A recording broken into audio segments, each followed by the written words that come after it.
तो टॉपिक रहेगा हमारा ट्रांसफॉर्मर का आज का, बड़ा ही इम्पोर्टेंट टॉपिक है और फिर न्यूमेरिकल्स भी है इस पे और यूज में भी देखने को मिलता है मोस्टली बहुत सारे अप्लायंसेस के अंदर, सभी अप्लायंसेस के अंदर मोस्टली मैं कहूँ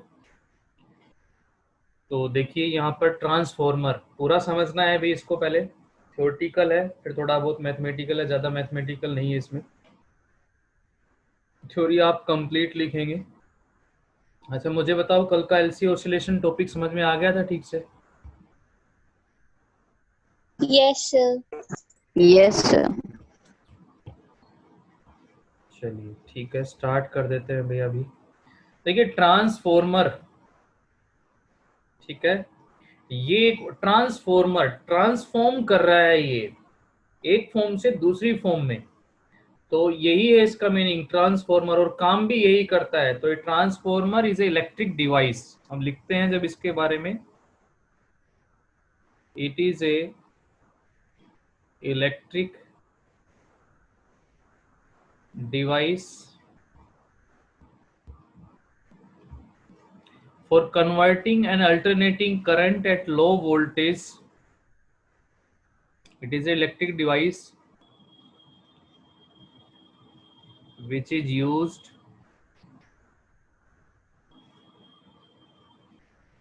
to change the AC voltage, AC voltage, और वोल्टेज के साथ साथ यहाँ पर करंट की भी बात कर लेते हैं, उनको चेंज करने का काम करता है। कैसे चेंज करता है तो बात करें कैसे, तो ये कहेंगे हम लो वोल्टेज को ये हाई वोल्टेज में कन्वर्ट करता है, और इसका अपोजिट भी। और अगर हाई वोल्टेज है, दो तरह से होते हैं ये, हाई वोल्टेज है तो उसको लो वोल्टेज में चेंज करने का भी काम करता है। तो लो से हाई कर रहे थे कि नाम से ही पता चल रहा है, तो इसलिए इसको बोला जाता है स्टेप अप ट्रांसफॉर्मर। और ये हाई वोल्टेज से लो कर रहा है तो इसलिए इसको दूसरा टाइप रखा जाता है स्टेप डाउन। इस तरह से स्टेप अप और स्टेप डाउन दो टाइप्स के ट्रांसफॉर्मर यूज होते हैं। इसमें करंट का भी लिखा जाता है, लो वोल्टेज हाई करंट, मैं अभी बात नहीं करूंगा नहीं तो कंफ्यूज हो जाओगे, मैं जब आएगा तब बताऊंगा इसके बारे में। तो एक इलेक्ट्रिक डिवाइस भाई एसी वोल्टेज को चेंज करने के काम आता है। छोटा सा एग्जांपल दूं, आप मोबाइल को रोज चार्जिंग पे लगाते हैं तो आज चेक करना उसके अडेप्टर पे जो चार्जर है उस पे क्या क्या लिखा होता है। अब आपकी जो मोबाइल की बैटरी है 2 वोल्ट 3 वोल्ट बस, लेकिन आप उसको सीधा अपने एसी के प्लग में लगाते हैं, जो आपका अल्टरनेटिंग करंट आ रहा है जिस प्लग के अंदर, जो सॉकेट है आपका इलेक्ट्रिक सॉकेट, उसके अंदर जब आप लगाते हैं तो वहां तो 220 ही आ रहा होता है। तो 220 वोल्ट जो ERMS आपके घर में आ रही है, और मोबाइल की बैटरी सिर्फ 2-3 वोल्ट की है, तो क्या ऐसा ठीक रहेगा कि 220 डायरेक्ट उसको दे दिया जाए उस बैटरी को? तो डैमेज कर देगा, तो पहले उसकी वोल्टेज को कम करना पड़ेगा। तो अब मुझे बताओ तुम्हारे जो मोबाइल में ट्रांसफॉर्मर लगा हुआ है वो स्टेप अप है या स्टेप डाउन है? Step down. Step down. Step down transformer है, डाउन। ठीक है। तो यही बात है, स्टेप डाउन ट्रांसफॉर्मर है, वो पहले हाई वोल्टेज को लो वोल्टेज में कन्वर्ट करेगा और फिर उसको चार्ज करेगा। उस पर लिखा भी होता है कि ये इतनी वोल्टेज से इतना वोल्टेज करेगा, इतने करंट से इतना करंट करेगा, तो वो एक बार डाटा आप पढ़ के देखेंगे। चलिए यहाँ तक बात होगी ट्रांसफॉर्मर, ये छोटी सी डिवाइस के बारे में बताया मैंने, आप इससे भी छोटी चली जाइए और बड़ी से बड़ी, यहाँ तक कि हमारे जो घर में जो इलेक्ट्रिक सप्लाई होती है जो 220 वोल्ट आता है, आप जैसा कि देखते हैं, जिसको हम अपनी देसी भाषा में ना ऐसे बोल देते हैं बिजली की टंकी, वो टंकी ही ट्रांसफॉर्मर है। तो कुछ एक घरों पे जैसे 10-20-50 घरों पे एक ट्रांसफॉर्मर लगा दिया, फिर और दूसरा ट्रांसफॉर्मर लगा दिया, इस तरह से वो ट्रांसफॉर्मर लगा रखे हैं। लास्ट में बताएंगे टॉपिक कंप्लीट होने के बाद कि वो जो ट्रांसफॉर्मर स्टेप अप है या स्टेप डाउन है, उनकी थोड़ा वर्किंग समझ लेते हैं। देखिए तो ये हो गया भाई ट्रांसफॉर्मर होता क्या है और स्टेप अप और स्टेप डाउन से कैसे काम करता है। अब मैं बात करूं इसकी टाइप की भी, अलग अलग टाइप के होते हैं, अलग अलग पर्पस के लिए, हाई लेवल के लिए अलग टाइप का होता है। तो बाकी इतना कुछ नहीं आता है। एक होता है core type transformer, core type transformer. तो इस कोर टाइप ट्रांसफॉर्मर में बच्चों मैं थोड़ा डायग्राम बना देता हूं इसका। इस तरह से आपको एक आयरन कोर मिलेगी, आयरन की बनी हुई है ये, सॉफ्ट आयरन कोर। इस पे टर्न्स वाउंड मिलेगी आपको, इस पर जो है वो टर्न्स वाउंड मिलेगी इस तरह से, नंबर ऑफ टर्न्स वायर की। अब यहां से आप इसको इनपुट देंगे, यहां पर और टर्न्स मिलेगी, यहां पर भी आपको बहुत सारी टर्न्स, जैसे मैं दिखा रहा हूं यहाँ पर कम ज्यादा होती है ये टर्न्स, तो वो आप समझ लेंगे। अभी जब जैसे जैसे आगे बढ़ेंगे तो समझ में आता जाएगा। इनपुट है, यहां से हम आउटपुट यूज करते हैं। तो कोर टाइप ट्रांसफॉर्मर यही होता है कि ये इनपुट, इसको प्राइमरी कोइल भी बोला जाता है और इसको बोला जाता है सेकेंडरी कोइल। इसकी पहचान ये होती है कि primary and secondary coils, primary and secondary coils are wound on separate limbs, are wound on separate limbs।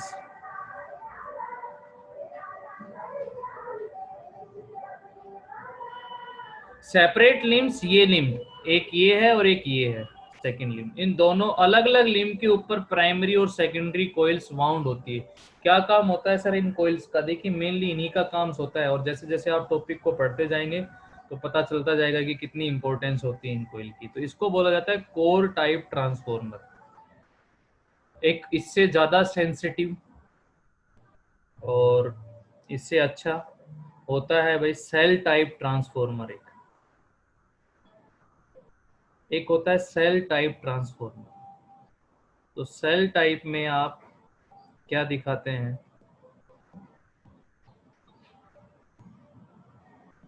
मान लीजिए ये एक सॉफ्ट आयरन कोर है, अब यहां पर भी टर्न्स लिपटी होंगी, ये टर्न्स लिपटी हुई है,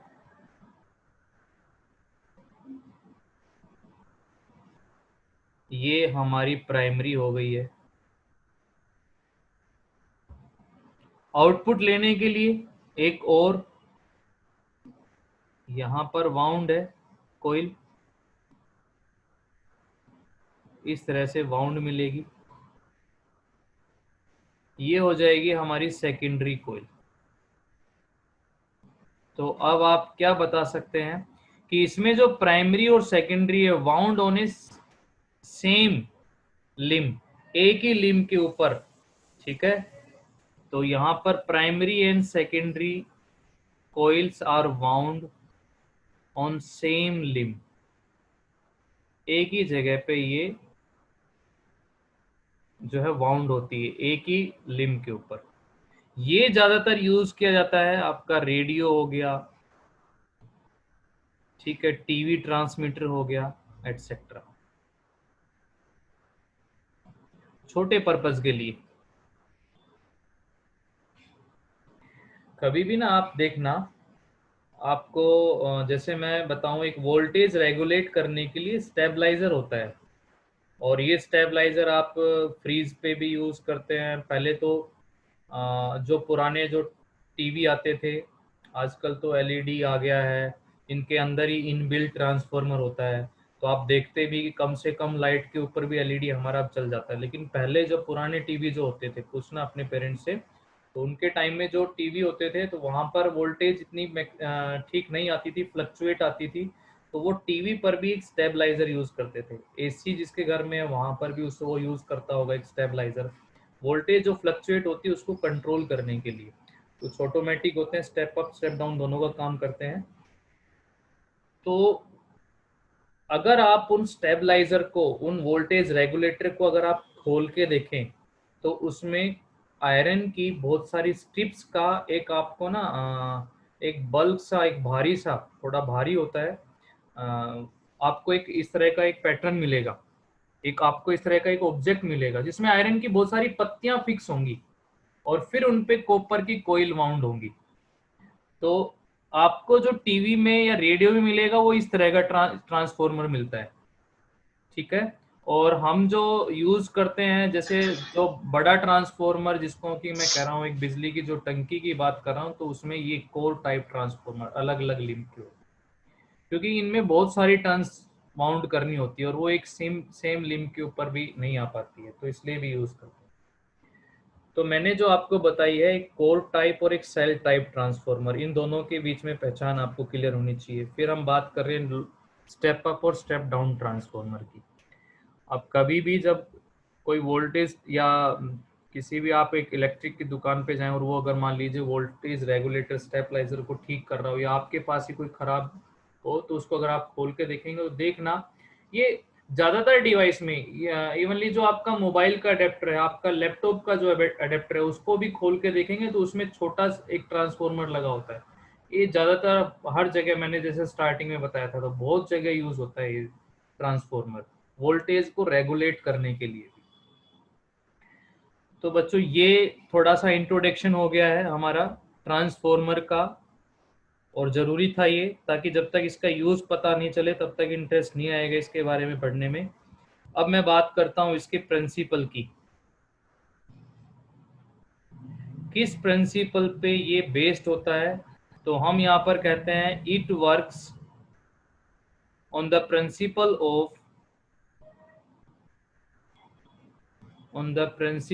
ऑफ म्यूचुअल इंडक्शन। तो ये वर्ड नाम लेते ही आपको दिमाग में हिट करना चाहिए, म्यूचुअल इंडक्शन क्या होता था।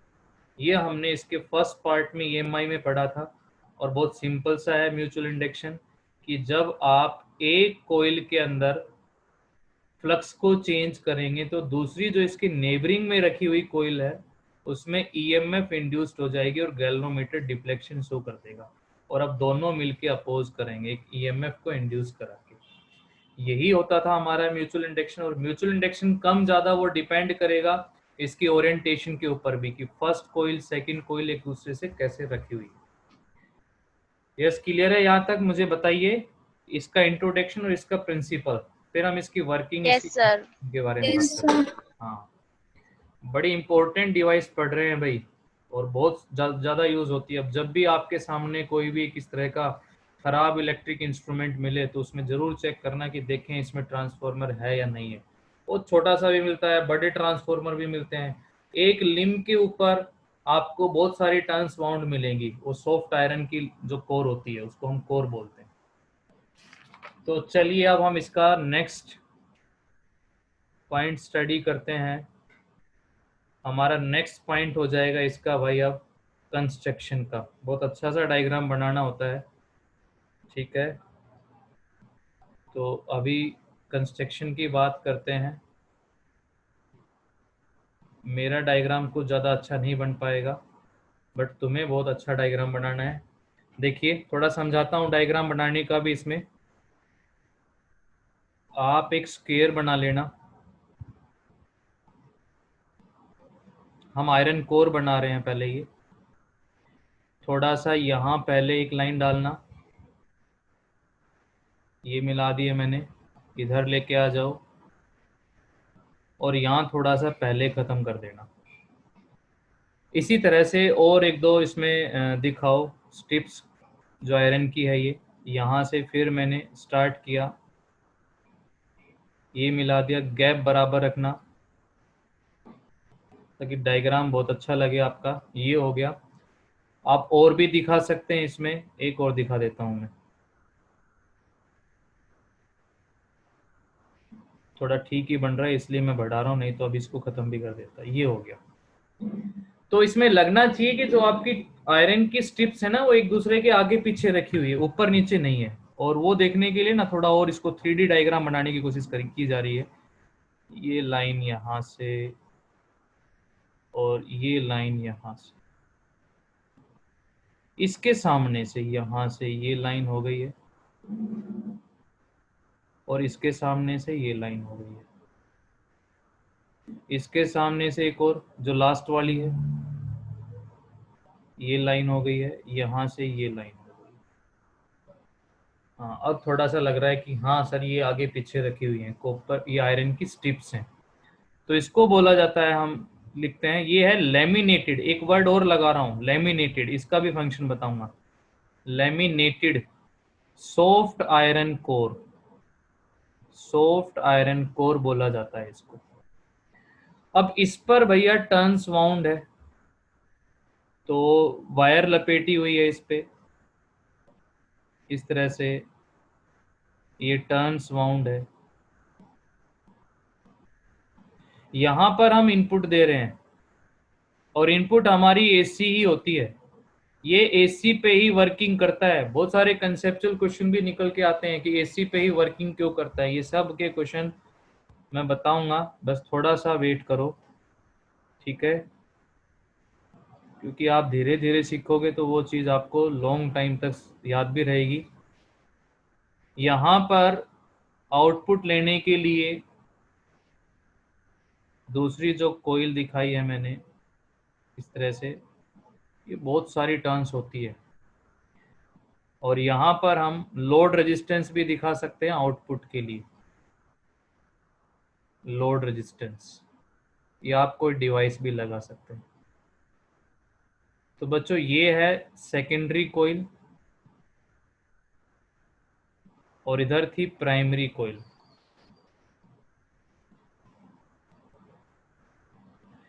प्राइमरी कोयल में NP नंबर ऑफ टर्न्स हैं, सेकेंडरी कोयल में NS नंबर ऑफ टर्न्स हैं। डायग्राम मैंने बनाया, तो डायग्राम को देखने से कुछ लग रहा है आपको टर्न्स दोनों में बराबर है, कम ज्यादा है, तो किसमें ज्यादा है मुझे एक बार थोड़ा सा देख के बता दो, मुझे कम दिख रहा है NS यहाँ। में। हाँ NS में। वेरी गुड, मतलब हाँ मुझे अब लगा बीच में आवाज आती रहेगी ना तो ये लगता रहेगा कि तुम सुन पा रहे हो, नहीं मुझे ऐसा लगता है कि तुम सो ही गए हो। Number of turns in secondary is very very greater then number of turns in primary is called step up transformer. सारा खेल इन टर्न्स का ही होता है, step up transformer,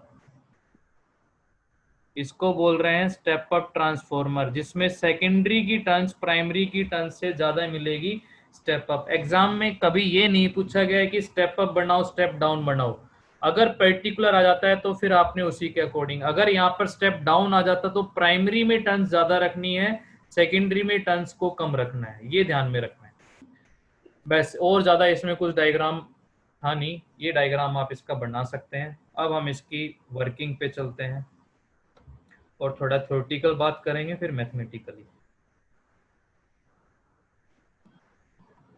working and theory इसकी, तो थ्योरी मैं लिखवाऊंगा नहीं, वो आपको लिखने लिए खुद, मैं सिर्फ समझा देता हूं। देखिए यहाँ पर जो आपका सोर्स लगा रखा है हमने प्राइमरी के अंदर, ये आपका एसी सोर्स है। इतना तो हमें पता है कि अल्टरनेटिंग करंट कंटिन्यू चेंज हो रहा होता है। तो यहाँ पर भाई साइलेंट रखिए, अर्जुन अर्जुन म्यूट करो। तो यहाँ पर ये ध्यान से समझो कि इसकी वर्किंग की बात हो रही है, कैसे वर्किंग करेगा, और फिर बड़े अच्छे क्वेश्चन हैं इसके ऊपर, वो भी करेंगे। तो मैंने बताया यहाँ पर आपने अल्टरनेटिंग करंट यूज किया हुआ है, अल्टरनेटिंग सोर्स, और अल्टरनेटिंग सोर्स अल्टरनेटिंग करंट तो कंटिन्यू चेंज होता हुआ चलता है। करंट के चेंज होने से यहाँ का जो आसपास का मैग्नेटिक फील्ड है वो भी क्या हो रहा होगा, चेंज हो रहा होगा। मैग्नेटिक फील्ड के चेंज से देखिए करंट चेंज हुआ, करंट के चेंज से मैग्नेटिक फील्ड चेंज हुआ। अब आप इसको मैग्नेटिक फील्ड बोलो या मैग्नेटिक फ्लक्स बोलो, वो तो एक ही बात है, मैग्नेटिक फ्लक्स चेंज हुआ। किसका चेंज हुआ, इस आयरन का भी चेंज हुआ। तो आयरन में कोई करंट आएगा या नहीं आएगा, यस जल्दी से बताओ मुझे, आयरन में, सॉफ्ट आयरन में कोई करंट आएगा या नहीं आएगा जब इसका मैग्नेटिक फ्लक्स चेंज होगा, तो जल्दी बोलिए। आएगा। उस करंट को नाम क्या देते थे, नाम बोलिए। Eddy current, right. Eddy current. तो इस लेमिनेटेड सॉफ्ट आयरन कोर में आ जाएगा एडी करंट। एडी करंट का अपना हीटिंग इफेक्ट भी होता है, तो हीट हो जाएगी ये आयरन की कोर, और उस हीट को बाहर ना निकले इसलिए उसको किया जाता है लेमिनेट। अगर वो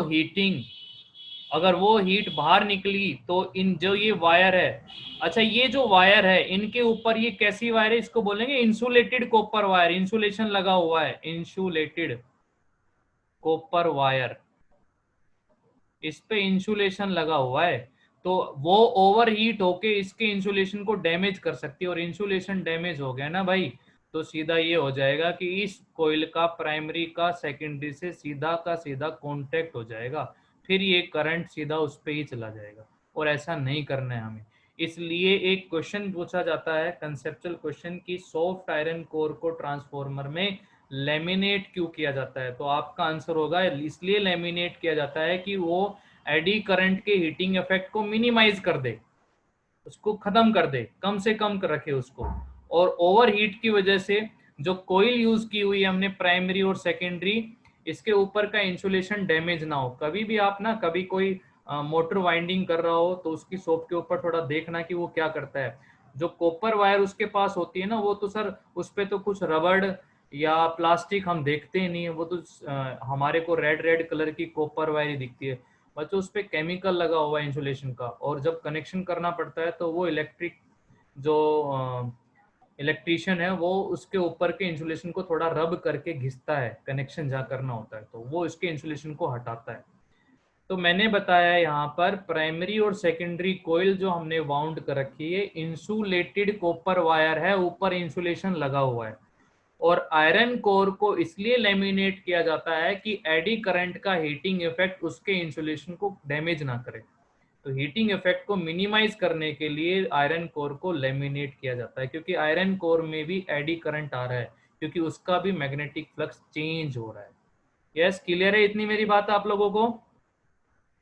यस सर। Yes sir. अब आगे चलते हैं। तो देखिए यहाँ पर मैग्नेटिक फ्लक्स चेंज हुआ, इस आयरन का भी चेंज हुआ, और वो मैग्नेटिक फ्लक्स चेंज यहाँ तक पहुंच रहा है, ये एज ए मीडिएटर का काम कर रही है। ये जो सॉफ्ट आयरन है, ये जो सॉफ्ट आयरन है एज ए मीडिएटर का काम कर रही है। यहाँ का जो फ्लक्स चेंज है वो यहाँ पहुंचा रही है, यहाँ पर पहुंचा रही है। तो प्राइमरी का जो मैग्नेटिक फ्लक्स चेंज हो रहा है हर एक टर्न का, वो सेकेंडरी तक पहुंचा रही है। तो सेकेंडरी में भी अब यही हो गया ना, अब याद करो म्यूचुअल इंडक्शन। मैं तुम्हारे से ये कहूं कि ये एक कोइल है, इसमें हमने एसी पास करा रखा है, करंट हो रहा है जी चेंज। दूसरी ये है, यहाँ पर गैल्वेनोमीटर है, ठीक है। तो मुझे एक बात बताओ कि गैल्वेनोमीटर डिफ्लेक्शन देगा या नहीं देगा? दूसरी में देगा, उसमें करंट आएगा, फ्लक्स चेंज हुआ है क्योंकि प्राइमरी के फ्लक्स चेंज से उसमें करंट आया है। तो ये फर्स्ट प्राइमरी हो गई, ये हमारी सेकेंडरी हो गई, तो इसमें ईएमएफ आई, गैल्वेनोमीटर ने डिफ्लेक्शन दिया, करंट आया। अच्छा, मैं इसके बीच में एक आयरन रोड इंसर्ट करा दूं तो करंट पहले से कम आएगा या ज्यादा आएगा? सोच के जवाब देना। ज्यादा आएगा, क्योंकि इसका फ्लक्स चेंज आयरन के थ्रू यहाँ पहुंचा, और अब लीकेज कम हुआ, ज्यादा से ज्यादा फ्लक्स चेंज पहुंचा, और जितना ज्यादा फ्लक्स चेंज पहुंचेगा ना भाई, उतनी ही ज्यादा ईएमएफ आएगी और उतना ही ज्यादा करंट आएगा। तो इस आयरन रोड ने मीडिएटर का काम किया, यही काम यहाँ हो रहा है। ये जो सॉफ्ट आयरन कोर है, ये मैग्नेटिक फ्लक्स जो फर्स्ट कोइल का चेंज हो रहा था उसको पहुंचा रहा है सेकेंडरी के पास। इसकी वजह से सेकेंडरी में भी ईएमएफ आ जाएगी।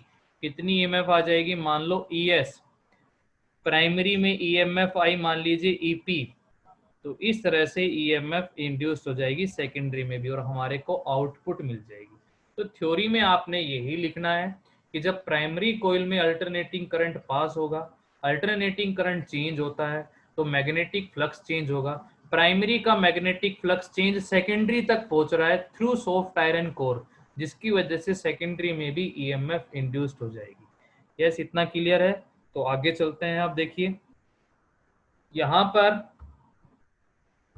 अब थोड़ा सा एक कंफ्यूजन भी होगा, वो क्लियर करेंगे अभी बाद में, लेकिन मैं यहाँ पर लिखूंगा कि if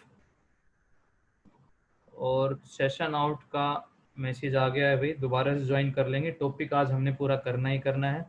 if no leakage of flux change, अगर फ्लक्स चेंज का कोई लीकेज नहीं हो रहा है तो हम कहेंगे कि rate of change of flux d phi by d t of each turn is same for both primary and secondary. Primary और सेकेंडरी दोनों की हर टर्न का मैग्नेटिक फ्लक्स चेंज सेम मिलेगा, हर एक टर्न का। टोटल टर्न्स अलग अलग है, लेकिन जितना एक टर्न में प्राइमरी में चेंज हो रहा है उतना ही दूसरी में, क्योंकि फ्लक्स का अगर कोई लीकेज नहीं हो रहा है, वो सारा चेंज प्राइमरी से सेकेंडरी तक जा रहा है थ्रू सॉफ्ट आयरन कोर। तो हम जो rate of change of flux लिखेंगे वो दोनों के लिए बराबर लिखेंगे। अब मैं बात करूं भाई ईपी की, तो ईपी हमारा इंड्यूस्ड ईएमएफ इन प्राइमरी जो आप लिखते हैं, E is equals to from Faraday second law d phi upon में d t, rate of change of flux. अगर नंबर ऑफ टर्न्स है तो एन से भी मल्टीप्लाई, और आगे माइनस का साइन लगा देते हैं, minus n P d phi upon में d t. Similarly e S is equals to minus n s और डी फाई अपॉन में डी टी। ये हमारे पास फर्स्ट इक्वेशन प्राइमरी के लिए, ये सेकेंडरी वाली हो गई है सेकेंड इक्वेशन। डिवाइड अगर मैं करता हूं तो ई पी अपॉन में E S is equals to आपका बनेगा भाई माइनस में N P d phi upon में डी टी डिवाइड माइनस में N S d phi upon d t. ये हो गया जी कैंसिल। तो आप कहेंगे यहाँ पर ई पी अपॉन में E S is equals to N P upon में एन एस। ये एक मैथमेटिकल रिलेशन आ जाता है हमारे पास।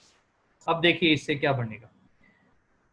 अब क्योंकि स्टेप अप पढ़ा हमने, स्टेप अप पे number of turns in secondary is very very greater then number of turns in primary था, तो डिनोमिनेटर काफी बड़ा है, तो हम कहेंगे कि ईपी अपॉन में E S is very very less then 1 आएगा कि नहीं आएगा? यस, सही लिख रहा हूं मैं क्या?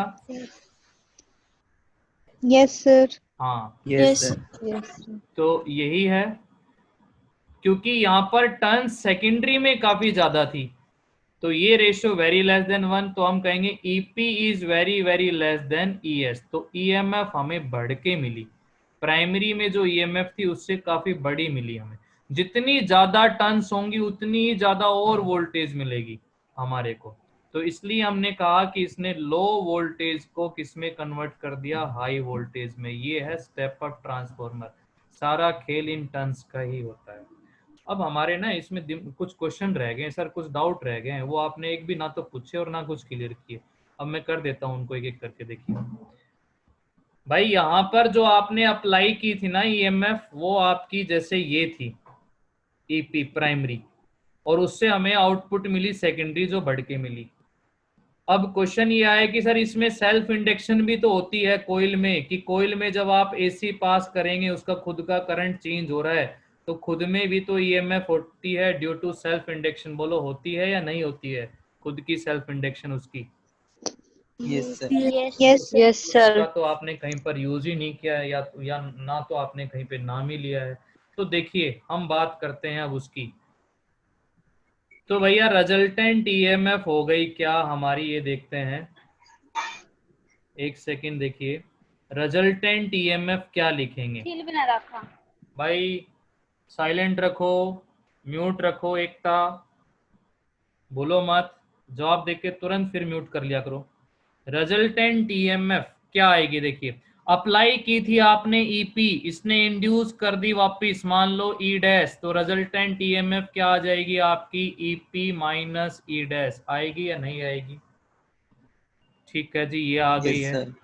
अब ये रिजल्टेंट ईएमएफ की वजह से इसमें करंट दौड़ रहा है। आईपी मान लीजिए करंट है इन प्राइमरी, और आर मान लीजिए इसका खुद का है रेजिस्टेंस। तो मैं ये जो इक्वेशन लिख रहा हूँ EP minus E dash is equals to IP into R. IP है करंट इन प्राइमरी, बहुत ध्यान से समझो, कंसंट्रेशन यहाँ हो, फुल फोकस हो यहाँ पर, तो ये हमारा डाउट क्लियर हो पाएगा। यस क्लियर है ये जो मैंने इक्वेशन लिखी है यहाँ पर अभी अभी। सर ई डैश क्या है? ई डैश है उसके अंदर जो ईएमएफ इंड्यूस्ड हुई थी due to self induction. EP जो हमने इस पे अप्लाई की थी ये अप्लाई हो गई, और इसमें खुद में सेल्फ इंड्यूस्ड से इसका खुद का सेल्फ इंडक्शन भी तो ईएमएफ इंड्यूस कर रहा है, वो ई डैश है। तो रिजल्टेंट हमारी बची ईपी माइनस ई डैश, और वो resultant EMF current into resistance. Yes clear है?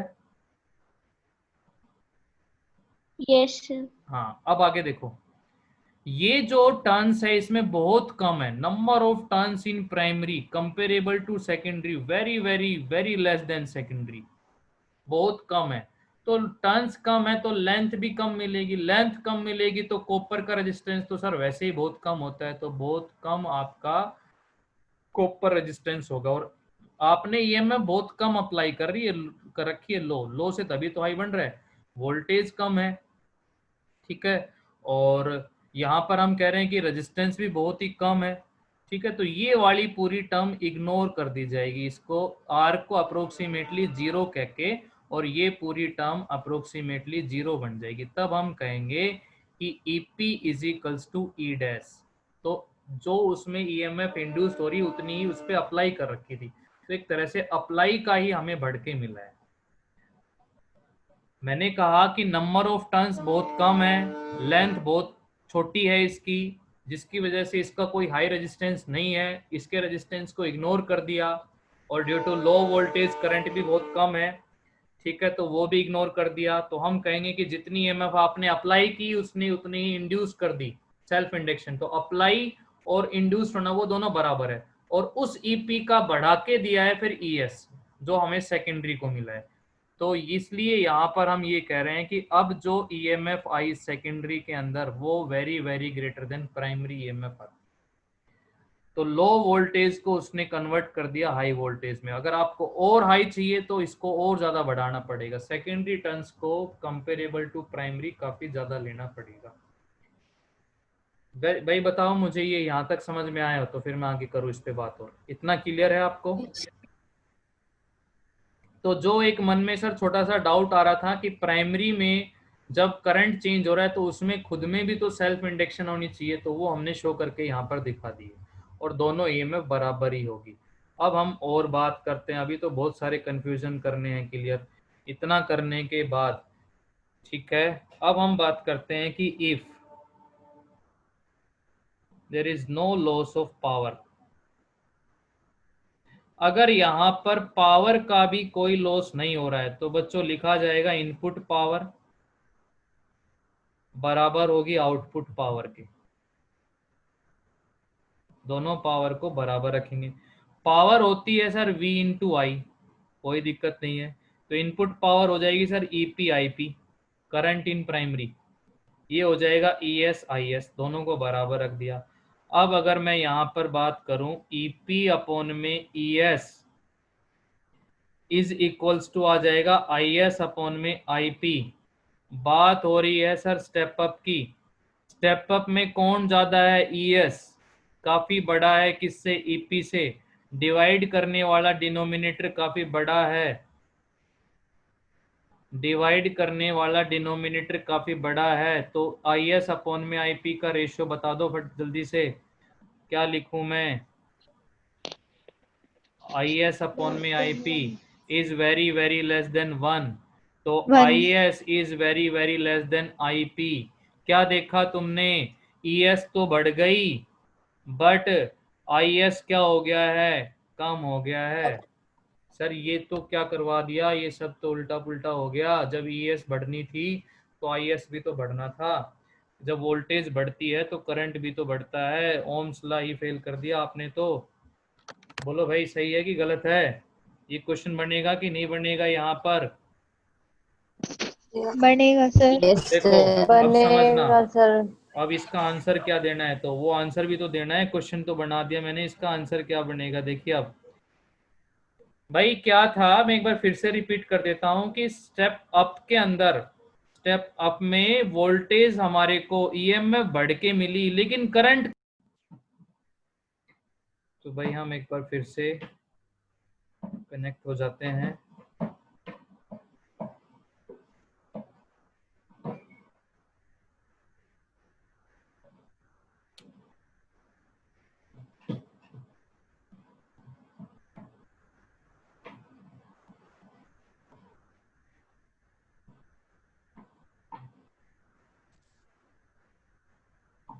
सागर यादव म्यूट कीजिए भाई।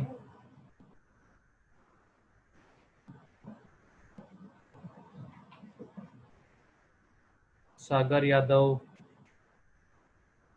म्यूट कीजिए।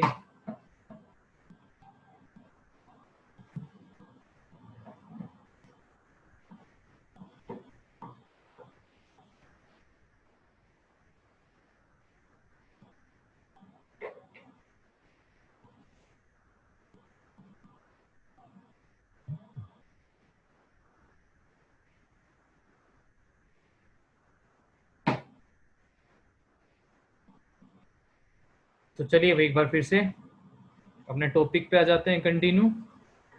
तो टॉपिक हमारा ट्रांसफॉर्मर चल रहा है और हमारी डिस्कशन हो रही है स्टेप अप ट्रांसफॉर्मर की।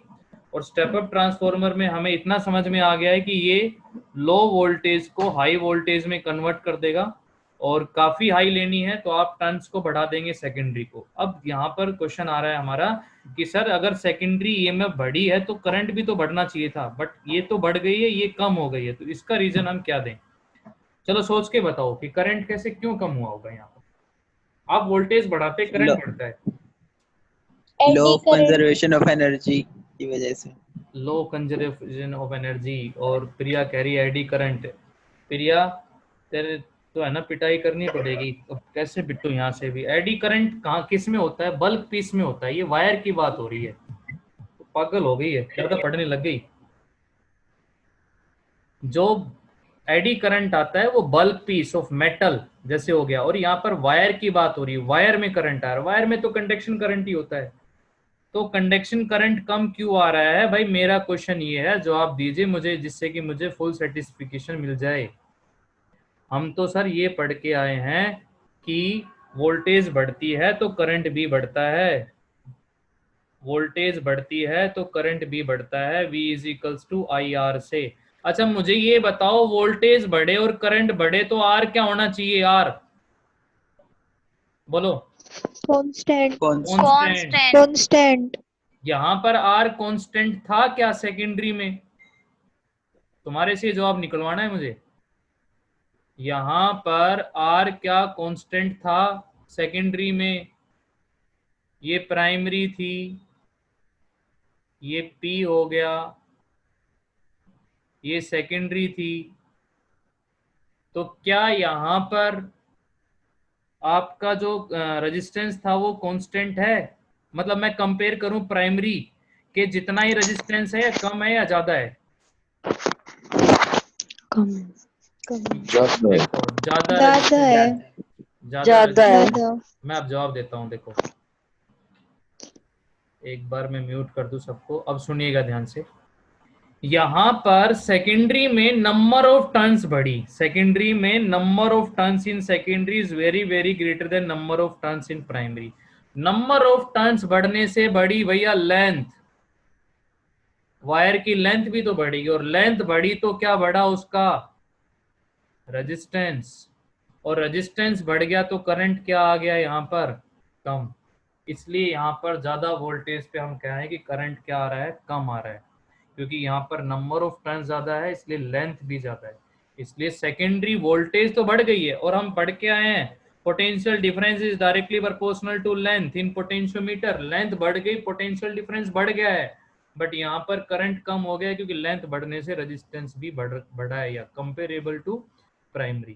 तो इसलिए प्राइमरी के कंपेरेटिवली करंट कम आएगा, वोल्टेज बढ़ जाएगी। यस क्लियर है? अब ये आप दे सकते हैं इसका जवाब।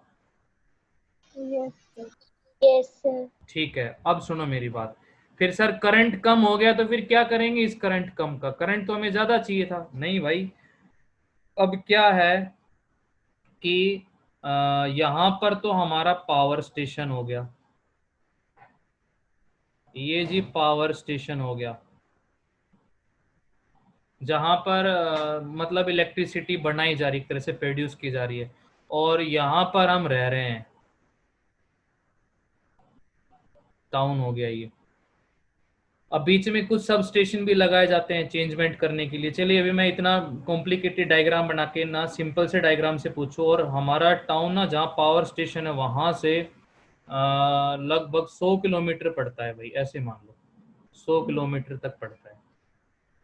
अब अगर मान लो यहाँ पर जो पावर स्टेशन है यहाँ पर हम ट्रांसफॉर्मर यूज किए बिना करंट को ज्यादा भेज दें, आई अगर बढ़ा हुआ है, वायर में से करंट भेजा जा रहा है, बढ़ा हुआ करंट, ठीक है, तो करंट बढ़ेगा तो हीटिंग इफेक्ट पड़ा है आपने, H is equals to I square R into T. Heat बढ़ेगी, और हीट बढ़ेगी तो एनर्जी का लॉस होगा। एनर्जी का लॉस होगा तो बीच में ही लॉस हो रहा है एनर्जी का, तो बहुत सारा, यहाँ क्या मिलेगा, कुछ भी नहीं मिलेगा। तो एनर्जी का लॉस कम करना है। फिर एनर्जी का लॉस कम करना है तो आप इसमें सर मोटी वायर लगा दो, थिक वायर लगा दो, क्योंकि थिक वायर का रेजिस्टेंस कम हो जाता है, ऐसा कहते हैं हम। तो फिर आपको करंट मिल जाएगा ज़्यादा, लेकिन थिक वायर से उसकी क्या बढ़ जाएगी, कॉस्टिंग बढ़ जाएगी, खर्चा ज़्यादा लगेगा उसके अंदर। इसलिए इतना खर्चा ना लगा के ट्रांसफॉर्मर का खर्चा अफोर्ड किया गया, और उस ट्रांसफॉर्मर ने करंट को कर दिया कम, वोल्टेज को बढ़ा के। और करंट को कम करने से हीटिंग इफेक्ट कम होगा, और कम हीटिंग इफेक्ट के करंट को हम पतली वायर से भी पावर स्टेशन से घर तक भेज सकते हैं। इसलिए हम यूज करते हैं transformer for long distance transmission. और स्टेप अप ट्रांसफॉर्मर ने वोल्टेज को बढ़ा के करंट को कर दिया कम। कम करंट की वजह से हीटिंग इफेक्ट कम हुआ, हीटिंग इफेक्ट कम हुआ तो उसको हम एक थिन वायर से भी आगे ट्रांसमिट कर सकते हैं। यस, क्लियर है। मेन काम इस ट्रांसफॉर्मर का लॉन्ग डिस्टेंस ट्रांसमिशन, और भी जगह यूज में आता है काम, हम इसके यूजेस पढ़ेंगे। बट मुझे ये बताओ, ये जो मैंने पॉइंट अभी समझाया लॉन्ग डिस्टेंस ट्रांसमिशन का, कि क्यों करंट को कम करना पड़ा, ताकि हीटिंग इफेक्ट कम हो जाए उसका, इसलिए हम उसको लॉन्ग डिस्टेंस ट्रांसमिशन पे यूज कर लें कम कॉस्ट के ऊपर, इसलिए हम ट्रांसफॉर्मर का यूज करते हैं। बच्चों बताओ, मुझे समझ में आया ये पॉइंट? ये सब है ना, अपने दिमाग में रखते जाओ, फीड करते जाओ इनको, क्योंकि फिर ये कंसेप्चुअल क्वेश्चन बनते हैं इस तरह, भूलना नहीं है इनको। और फिर भी अगर तुम्हें लगे कि एक बार फिर वीडियो देखनी है तो रिकॉर्डिंग तुम्हारे पास आ ही रही है, वहां से तुम देख सकते हो। यहाँ तक क्लियर है भाई? बता दो मुझे एक बार। Yes sir. हाँ, ये हो जाने के बाद अच्छा, मैं तुम्हारे से एक क्वेश्चन और पुटअप कर दूं कि ये ट्रांसफॉर्मर डीसी पे काम करेगा, डायरेक्ट करंट पे, डीसी पे बैटरी जोड़ दे तो काम करेगा? नो सर, नो क्यों सर, क्यों नहीं करेगा? कोई भी आंसर दे, क्यों नहीं करेगा? क्योंकि फ्लक्स फ्लक्स चेंज ही नहीं होगा। Very good answer. Flux change नहीं होगा, करंट चेंज नहीं हो रहा है, फ्लक्स चेंज नहीं होगा तो दूसरे में ईएमएफ नहीं आएगी, तो इसलिए ये डीसी पे काम ना करके एसी पे ही काम करता है, इसलिए इसको एसी ट्रांसफॉर्मर भी बोला जाता है। तो भाई यहाँ पर हमने पावर की बात कर ली, ईएमएफ की बात कर ली, करंट की बात कर ली, कब करंट कम होगा कम ज्यादा होगा, स्टेप अप स्टेप डाउन की बात कर ली। डाउन आ जाता है तो सब इसका उल्टा कर देना है। उल्टा कर देने का मतलब क्या है कि वो वोल्टेज को कम करेगा बट करंट को बढ़ाएगा, क्योंकि टर्न्स कम मिलेगी वहां पर करंट ज्यादा मिलेगा। मतलब अगर आपका ना ये आ जाए, यहाँ पर स्टेप डाउन आ जाए, तो स्टेप डाउन में क्या क्या चेंज हो जाएंगे? आपकी number of turns in secondary very very less than, ये very very less than primary हो जाएगा। आपका ES very very less than EP हो जाएगा। आपका IS very very greater than IP हो जाएगा। ये चेंजेस कर देने हैं, और फिर आप इसी तरह से मैथमेटिकल स्टेप अपने लेके चलेंगे। तो मोटा मोटा यही है भाई कि मेनली काम जो है चेंजमेंट का वो टर्न्स का ही होता है, नंबर ऑफ टर्न्स अगर आपने कम ज्यादा रखी है तो। अब देखिए मैं यहाँ पर एक पॉइंट लिखता हूँ एफिशिएंसी का। एफिशिएंसी ऑफ ट्रांसफॉर्मर, तो एफिशिएंसी हम पढ़ के आए हैं, output power to the input power. और आपको परसेंटेज इन एफिशिएंसी चाहिए तो इनटू में 100 कर देंगे, ये आपकी परसेंटेज इन एफिशिएंसी आ जाएगी हमारे पास। अच्छा, क्या प्रैक्टिकली 100% एफिशिएंसी होगी उस ट्रांसफार्मर की? कहीं पे लॉस ही ना हो रहा हो कुछ भी? वो कभी भी नहीं होगी। No sir. हाँ, नो सर। एक अच्छे ट्रांसफार्मर की एफिशिएंसी 90 to 99% तक तो होती ही होती है, लेकिन 1% मान लो कहीं ना कहीं लीकेज लॉस कहीं ना कहीं जरूर हो रहा होगा।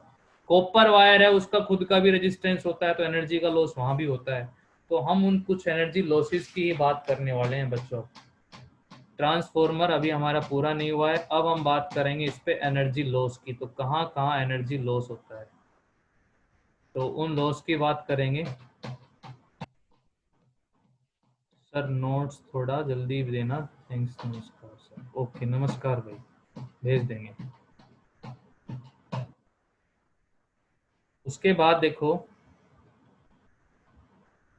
यहाँ पर आता है एनर्जी लॉस का। एनर्जी लॉस का तो लिखवा रखे हैं मैंने, मैं सिर्फ डिस्कशन करूंगा। मैं नोट्स भेज दूंगा तो वहां से आप रिटर्न कर लेंगे पूरा। फर्स्ट मैं बात करूं एक कॉपर लॉस की, तो नाम से ही पता चल रहा है कॉपर लॉस। जो आपने कॉपर वायर यूज कर रखी है, उसका भी अपना एक फाइनाइट रेजिस्टेंस होता है, जिसकी वजह से हीट की फॉर्म में कुछ ना कुछ लॉस मिलेगा, जिसको कि पूरी तरह से इग्नोर नहीं कर सकते हैं। तो एक हो गया जी यहाँ पर कॉपर लॉस, समझ में आ गया होगा, कोई दिक्कत नहीं है इसमें। एडी करंट लॉस, हम बात कर रहे हैं एनर्जी लॉस के बारे में। तो अगला आता है एडी करंट लॉस। कोई बताएगा मुझे इसके बारे में? आप लिखना चाहेंगे तो क्या बताएंगे, क्या लिखेंगे? Eddy current loss. यस बताओ। एडी करंट का अपना हीटिंग इफेक्ट होता है सर। और सर हीटिंग इफेक्ट है, चलो बाहर ही तो नहीं निकल रहा, लेकिन थोड़ा बहुत लॉस तो वहां भी हो रहा होगा एडी करंट के हीटिंग इफेक्ट की वजह से। और उस हीट को मिनिमाइज करने के लिए हम क्या यूज करते हैं? लेमिनेट करते हैं उसको। तीसरा, ये नया नाम आ गया, ये टॉपिक हटा दिया, नहीं तो नया नहीं लगता तुम्हें। Hysteresis losses. हिस्टेरेसिस लॉस, अब इसको थोड़ा समझना भैया, ये हमारा यूनिट 3 का टॉपिक था, एक हिस्टेरेसिस कर्व। देखिए क्या होता है कि आपने इलेक्ट्रोमैग्नेट पढ़ा होगा। इलेक्ट्रोमैग्नेट 10th में पढ़ा होगा जरूर। इलेक्ट्रोमैग्नेट कि अगर आपके पास ये कोई कोइल है, इसमें आप आयरन रख दें और इस कोइल में से अगर आप करंट पास कर दें, तो बताइए आयरन मैग्नेट बनेगा या नहीं बनेगा? बनेगा सर। बनेगा। बनेगा। इसको बनेगा। इसको इलेक्ट्रोमैग्नेट बोल देते हैं कि करंट पास हुआ तो आयरन बन गया मैग्नेट। अब ऐसा ही तो है, वो जो कोर लगा रखी है इसमें, और वो किस में रखी है? मैग्नेटिक फील्ड में। और मैग्नेटिक फील्ड में रखी है तो वो भी क्या बन रही है? एक तरह से मैग्नेट बन रही है। लेकिन वो क्या होने लग रही है? Magnetize demagnetize again and again. Magnetize होती है, फिर डीमैग्नेटाइज हो जाती है। मैग्नेट बन जाती है, फिर खत्म हो जाती है। क्यों खत्म हो जाती है? क्योंकि एसी करंट तो ऐसे होता है सर, बढ़ेगा फिर जीरो भी होगा, तो जीरो होगा तो वो डीमैग्नेटाइज। तो इस प्रोसेस में बार बार मैग्नेटाइजेशन, बार बार डीमैग्नेटाइजेशन में भी कुछ एनर्जी का उसका लॉस होता है। उसको बोला जाता है बच्चों हिस्टैरिसीस लॉस। एक हिस्टैरिसीस कर्व आता था यहाँ पर, उस कर्व में हम एनर्जी लॉस को पढ़ते थे एरिया पर यूनिट वॉल्यूम के बराबर। एनर्जी लॉस बराबर होता है, या energy loss per unit volume, उसका जो आता था वो एरिया के बराबर आता था। इस तरह का एक हिस्टैरिसीस लॉस होता था, लेकिन वो हमने टॉपिक छोड़ दिया क्योंकि सीबीएसई ने नहीं रखा वो इस बार। ये जो एरिया कवर्ड होता था, ये energy loss per unit volume के बराबर आता था। बट आप इतना याद रखो कि जो इसमें सॉफ्ट आयरन है वो बार बार मैग्नेटाइज होती है, क्योंकि जब करंट बढ़ता है मैग्नेटिक फील्ड बढ़ता है, बार बार डीमैग्नेटाइज होती है। उसके मैग्नेटाइजेशन और डीमैग्नेटाइजेशन की बार बार की प्रोसेस से यहाँ पर कुछ एनर्जी का लॉस हो जाता है। इस लॉस को बोला जाता है हिस्टैरिसीस लॉस। यस क्लियर है? 3 लॉस मुझे बताएं।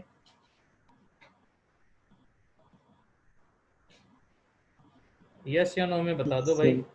हाँ, yes sir. Yes sir. Flux yes sir. Leakage. Flux leakage नाम से ही पता चल रहा है, थोड़ा बहुत फ्लक्स का लीकेज होता भी है प्राइमरी से सेकेंडरी तक जाने में, बस ये इतना ही फ्लक्स लॉस है। और एक 5वां आ जाता है हमिंग लॉस। हमिंग लॉस कभी जब आप इस ट्रांसफॉर्मर के नजदीक से निकलेंगे ना, जब आप उस टंकी के, जो आप बिजली की टंकी जिसको बोल रहे हैं, उसके नजदीक से निकलेंगे तो कुछ साउंड आ रहा होता है उसके नजदीक से। सुना है कभी रुक के वहां उसके आसपास का साउंड? Yes sir. कैसा साउंड आता है बोल के बता सकता है राहुल? हैं? Yes sir. हमिंग साउंड बोलते हैं उसको, कि वाइब्रेशनल साउंड आ रहा होता है वहां पर। वाइब्रेशनल साउंड इसीलिए है, यहाँ पर ना एक वर्ड यूज करेगा वो, कि as the transformer works its core length and shortness. उसकी लेंथनेस, एक बार तो लेंथ बढ़ती है और कम होती है। ये जो प्रोसेस हो रही है ना, मैग्नेटाइजेशन डीमैग्नेटाइजेशन, इसमें थोड़ा सा अफेक्ट लेंथ पे भी बढ़ता है। तो लेंथ पे अफेक्ट पड़ेगा तो कभी बढ़ेगी, कभी शॉर्ट होगी, कभी बढ़ेगी। जैसे मैं एक स्प्रिंग की बात करूं, स्प्रिंग को खुद खींचा, बढ़ गई लेंथ, छोड़ दिया कम हो गई, फिर वो इस तरह से हिलने लग गया, तो लेंथ बढ़ी कम हुई, बढ़ी कम हुई, तो उसमें भी वाइब्रेशनल साउंड आता है। तो ऐसा ही कुछ साउंड हमें वहां पर सुनने को मिलता है, हमिंग जैसा वाइब्रेशनल साउंड आ रहा होता है। और वो साउंड इसीलिए क्योंकि जो उसके अंदर कोर रखी हुई है उसकी लेंथ कम ज्यादा होने लग रही है due to magnetization and demagnetization. तो यहाँ पर साउंड एनर्जी की फॉर्म में भी कुछ लॉस होता है। तो ये इसके एनर्जी लॉस, इसलिए हम कहते हैं कि एक अच्छे से अच्छे ट्रांसफॉर्मर की भी एफिशिएंसी 100% नहीं हो सकती है। हाँ भाई, ज्यादा तो नहीं हुआ है, समझ में आ रहा है यहाँ तक? Yes sir. ठीक है, ये पूरा हो गया है। यस और सर। ये नोट भी करना है, नोट करने का काम तुम्हारा थोड़ा सा बढ़ ही जाएगा। चलिए कोई बात नहीं, यहाँ तक हमारा एनर्जी लॉस हो गया है। अब हम बात कर लेते हैं। देखिए अब मैं एक बार थोड़ा सा रिपीट करता हूँ। ट्रांसफॉर्मर का हमने वर्किंग समझ लिया है, कंस्ट्रक्शन समझ लिया है उस पर, और उसमें कहाँ कहाँ पर लॉस होते हैं वो समझ लिया है हमने। उसकी एफिशिएंसी की बात कर ली है हमने, उसके आउटपुट वोल्टेज की बात कर ली है हमने, उसके आउटपुट करंट की बात कर ली है, उसके कंस्ट्रक्शन से रिलेटेड क्वेश्चंस की बात कर ली है। अब आता है यूजेस, ये हमारा यूजेस होगा। फिर उसके बाद ये मान के चलो कि आपका ये टॉपिक कंप्लीट है ट्रांसफॉर्मर का। अब हम बात कर लेते हैं यूजेस का। तो सबसे पहला यूज मैं यही कहूंगा, ट्रांसफॉर्मर को यूज किया जाता है in long distance transmission. Used in long distance transmission. Long distance transmission में यूज किया जाता है, लॉन्ग डिस्टेंस ट्रांसमिशन। अच्छा, मैं तुम्हारे से ये पूछूं कि हमारे आसपास नजदीक पावर प्लांट जहां पर इलेक्ट्रिसिटी प्रोड्यूस की जा रही है, जनरेट की जा रही है, फिर हमारे तक आ रही है, पता है वो आसपास कहीं आपने नाम सुना हो? किसी ने किसी को तो पता होगा, इतने स्टूडेंट हो तुम में से, कि कहां पर इलेक्ट्रिसिटी बन रही है। एक तो तुम्हारा ये है कि एक जहां पर आप इलेक्ट्रिसिटी बिल, आजकल तो सब ऑनलाइन हो गया है, इलेक्ट्रिसिटी बिल जो इससे पहले हमारे जो पेरेंट्स थे या बड़े थे जो जमा करा के आते थे, तो कोई कहेगा कि सर हमारा तो पाली होता था, कोई कहेगा रेवाड़ी होता था, कोई कहीं कहेगा। तो यहाँ क्या इलेक्ट्रिसिटी बन रही है? मुझे ये बताओ, यहाँ इलेक्ट्रिसिटी बन रही है क्या? है भाई, बनती है क्या यहाँ पर? कि यहाँ से बना के फिर पाली से बना के फिर तुम्हारे घर में भेजी जा रही है? यस बताओ। No sir. तो यहाँ क्या होता है? यहाँ सब पावर स्टेशन होता है, यहाँ पर कंट्रोलिंग होती है कि वोल्टेज कितनी किस एरिया में कितनी भेजनी है। और मेन जो पावर जनरेट हो रही है ना, जो इलेक्ट्रिसिटी एसी करंट जो जनरेट हो रहा है, वो कहाँ पर हो रहा है? हमारे आसपास। अच्छा मुझे ये बताओ, हमारे पास थर्मल पावर जनरेशन की इलेक्ट्रिसिटी आती है, हाइड्रो पावर जनरेशन की आती है, या न्यूक्लियर पावर जनरेशन की इलेक्ट्रिसिटी? हम अपनी बात कर रहे हैं अभी, हमारे थर्मल पास पावर। थर्मल पावर की। Thermal power, thermal. Thermal power station में क्या होता है कि जो हीट एनर्जी है उससे फिर मैकेनिकल एनर्जी, और मैकेनिकल एनर्जी उनको कोयल को घुमाया जाता है एसी जनरेटर में, फिर वो मैकेनिकल एनर्जी से इलेक्ट्रिक एनर्जी में कन्वर्ट करते हैं। तो ये जो कन्वर्ट वाली प्रोसेस बनाई जा रही है वो कहाँ हो रही है? तो मैं यहाँ पर एक वर्ड बोलूंगा, झाडली पावर प्लांट। सुना है कहीं पे? आप जब यस इस, हाँ, यस सर। इस लाइन पे जाते हैं ना, हिसार वाली लाइन पे, तब वहाँ ट्रेन से अगर सफर किया तो वहां से भी दिखता है वो पावर प्लांट, वहां पर जनरेट होती है। और वहां पर कोयले की दिन रात कितनी ही ट्रेनें, कितना ही टन कोयला जो है वो खपत में आता है, तब इलेक्ट्रिसिटी वहां से बना के और फिर इन सब पावर स्टेशन के पास भेजी जा रही है। तो भाई मैंने यहाँ पर देखिए लॉन्ग डिस्टेंस ट्रांसमिशन समझाने के लिए एक डायग्राम बना दिया है इस तरह से।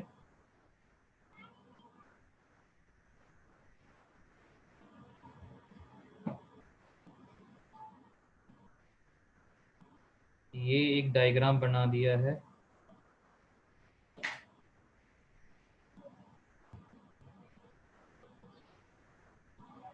तो यहाँ पर अब मैं बात करूं कि वही ये झाड़ली वाला पावर प्लांट है, इससे जब बनी तो 6600 वोल्ट बनी। फिर इससे सर बढ़ाए कैसे, बढ़ा दी और बढ़ा के कर दी 132000 वोल्ट, इतनी वोल्ट बना दी। फिर कर दिया इसका 11000 वोल्ट। अब हमें करना तो आ ही गया, हम कितनी भी कर सकते हैं कम ज्यादा, ये तो बड़ा आसान काम हो गया। बनाई इतनी थी, इससे ईएमएफ इतनी बन गई, फिर इतनी बन गई, अब इसको 220 कर दिया, 220 वोल्ट। और ये तो हमारे हाथ में ये कम करना।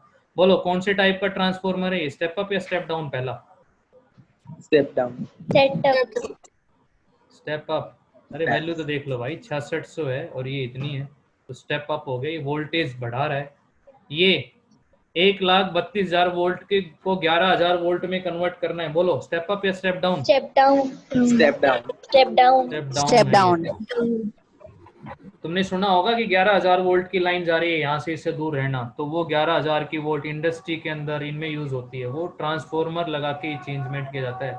फिर क्या हमें 11,000 वोल्ट चाहिए? नहीं, हमें तो 220 वोल्ट चाहिए। तो अब बोलो स्टेप अप या स्टेप डाउन? फिर से step down. Step down transformer. अब आप अपनी मन मर्जी के हिसाब से ना आप चेंजेस कर सकते हैं इसके अंदर, जो आपको रिक्वायर्ड कंडीशन है वो आपको मिलेगी इन ट्रांसफॉर्मर का यूज करके।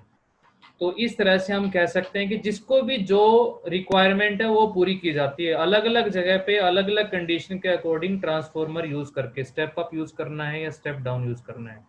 और ये ईएमएफ का बढ़ना कम होना डिपेंड करता है उसके अंदर प्राइमरी और सेकेंडरी की नंबर ऑफ टर्न्स के अंदर। तो ये इजी था, लॉन्ग डिस्टेंस आप इससे दूर से दूर तक कितनी भी वोल्टेज कम ज्यादा करके भेज सकते हैं। अब 11,000 वोल्ट की लाइन चल रही थी, हमारे घर में 220 आई, तो तुम्हारे घर के नजदीक जो ट्रांसफॉर्मर, जो बिजली की टंकियां लगी हुई है, ये स्टेप अप है या स्टेप डाउन है? स्टेप सब स्टेप डाउन है। ये सब स्टेप डाउन है। ये करंट को बढ़ा के भेज देती है और वहां तक की वायर तो हम अफोर्ड कर सकते हैं अपने खर्चे के ऊपर, तो वो सब स्टेप डाउन ट्रांसफॉर्मर है। और जो ये आपके सब स्टेशन होते हैं, ये था हमारा power generating station, power generating station था, यहाँ से पावर जनरेट हुई थी। ये था हमारे एरिया का सब स्टेशन, जैसे मेरे एरिया का सब स्टेशन रेवाड़ी है तो ये वहां पर है। फिर वहां से ये वोल्टेज भेजी जा रही है 11,000 वोल्ट की, और ये है मेरे घर के नजदीक वाला ट्रांसफॉर्मर जिसको हम कंज्यूमर सब स्टेशन बोलते हैं।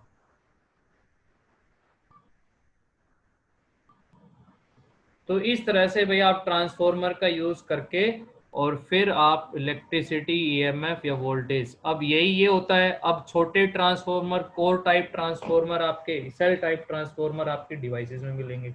एसी के साथ जो स्टेबलाइजर लगा रखा है उसमें भी स्टेबलाइजर है, वो यही काम कर रहा है, वोल्टेज को कम ज्यादा। सेकंड अगर मैं बात करूं, और इसके आज तो यूज ही हो पाएंगे, क्वेश्चन नहीं हो पाएंगे, कोई बात नहीं, कल का डे हमारा पूरा क्वेश्चन का ही होगा। कुछ एक बच्चों के डाउट्स थे वो मुझे याद है, तो मैं वो कल डाउट ही करेंगे, आज टॉपिक कंप्लीट कर लेते हैं। सेकंड आ गया भाई इसका स्मॉल ट्रांसफॉर्मर, जो छोटे ट्रांसफॉर्मर यूज होते हैं, small transformer are used in radio में यूज होते हैं, टेलीफोन में यूज होते हैं, रेफ्रिजरेटर में यूज होते हैं, टीवी में यूज होते हैं, एटसेट्रा। आजकल के रेफ्रिजरेटर भी ऐसे आने लगे कि उनमें इनबिल्ट ही ट्रांसफॉर्मर होता है अंदर ही, कम लाइट पे भी चल जाते हैं वो, तो वहां पर यूज हो गया। TV, refrigerator, air conditioner, AC जो हो गया हमारा कंप्यूटर के अंदर। और मैं बात करूं तो step down transformer, step down बस ये यूज कर लेते हैं, फिर खत्म कर देंगे। स्टेप डाउन ट्रांसफॉर्मर, ज्यादा टाइम नहीं लूंगा। Step down transformer is used for obtaining large current, large current के लिए स्टेप डाउन का यूज करेंगे, करंट बढ़ के देगा ये हमें। और ये फॉर इलेक्ट्रिक वेल्डिंग, तुमने वेल्डर देखे हैं, वेल्डर जो वेल्डिंग करते हैं, आयरन की वेल्डिंग करते हैं, देखे हैं? जब भी वो वेल्डिंग करने के लिए निकलते हैं तो अपने साथ एक बड़ा सा इस तरह से बॉक्स लेके चलते हैं, काफी भारी होता है वो, उस पे कुछ मीटर लिखे होते हैं, वोल्ट मीटर है, मीटर है। तो वो क्या होता है, वो उनके पास ट्रांसफॉर्मर है स्टेप डाउन। वो क्या कर रहा होगा कि जो आपका 220 वोल्ट आपके घर में जो इलेक्ट्रिक सॉकेट है वहां पर लगाएगा, उसको मिलेगी 220। अब ये जो स्टेप डाउन है ये 220 को और कम कर देगा, मान लो 10-20 कर दिया। यहाँ पर करंट आपका अब ये प्राइमरी हो जाएगा, ये इसका सेकेंडरी हो जाएगा, तो secondary current very very greater then हो जाएगा प्राइमरी से। अब करंट बढ़ गया तो हीटिंग इफेक्ट बढ़ गया, क्योंकि एच इज इक्वल्स टू होता है I²RT।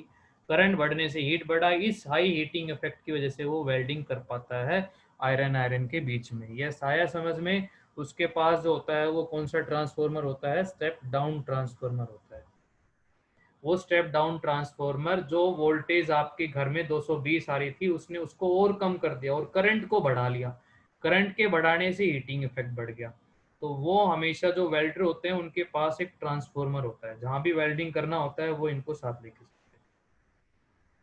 ये इसके कुछ यूजेस हो गए हैं, और एक दो पढ़ लेना यूजेस में। तो भाई मुझे बताओ, ये इतना समझ में आ गया है आप लोगों को ट्रांसफॉर्मर का पूरा? Yes, sir. अब आपने ना ये चीज सब रिटेन रखनी है, और रिटेन करने के लिए आपको एक बार फिर से सारी चीजें पढ़नी होंगी, क्योंकि पीछे की आप भूलते जा रहे हैं कि पीछे क्या क्या था इसमें। इस तरह के सारे पॉइंट्स बनेंगे, कंसेप्चुअल क्वेश्चन भी किया करो बुक से। तो इसके क्वेश्चन तो मैं अब कल ही करेंगे स्टार्ट। ट्रांसफॉर्मर के क्वेश्चंस हैं, डाउट है कल हो जाते हैं तो कल कर लेंगे, मंडे को डाउट रहेगा तो मंडे को भी कर लेंगे। जब तक हमारे डाउट नहीं होंगे तब तक क्वेश्चन करेंगे, फिर उसके बाद टेस्ट रख लेंगे। तो ऐसा कोई नहीं है कि भाई मंडे तो मंडे फिक्स ही है टेस्ट, डाउट रह गए तो पहले डाउट करेंगे। तो आज के टॉपिक में मुझे नहीं लगता थ्योरेटिकली हुआ है सारा कि कोई प्रॉब्लम आएगी। आज आप इसको एक बार पूरा कंप्लीट कर लेना, फिर हम कल इसके क्वेश्चन डिस्कस करेंगे। इसको लेके कोई क्वेश्चन दिमाग में आ रहा है तो पुटअप कीजिए अभी। अच्छा, मैं एक चीज और इसमें बीच में यूज करूंगा कि ऐसा भी बोला जाता है कि उस ट्रांसफॉर्मर में, उस बिजली की टंकिंग में ऑयल भी डाला जाता है। ऑयल खत्म हो गया, जिसको कूलेंट बोला जाता है। वो कूलेंट एक ऑयल होता है बच्चों, और वो कूलेंट, वही नाम से पता चल रहा है कूलेंट है, तो उसको ठंडा रखने के लिए ही रखा जाता है। जो उसके अंदर बहुत बड़ी हमने ट्रांसफॉर्मर कोर सेटअप कर रखी है उसको ठंडा रखने के लिए, तो वो कूलेंट का यूज किया जाता है वहाँ उस ऑयल का। बताइए कोई क्वेश्चन दिमाग में आ रहा है तो आप लोगों के ट्रांसफॉर्मर को लेके।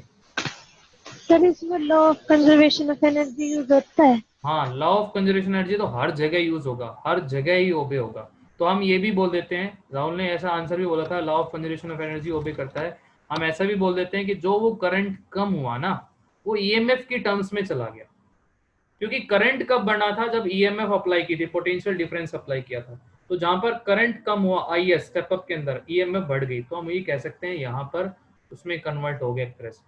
एनर्जी कंजर्वेशन हर जगह अप्लाई होगा, law of conservation of energy.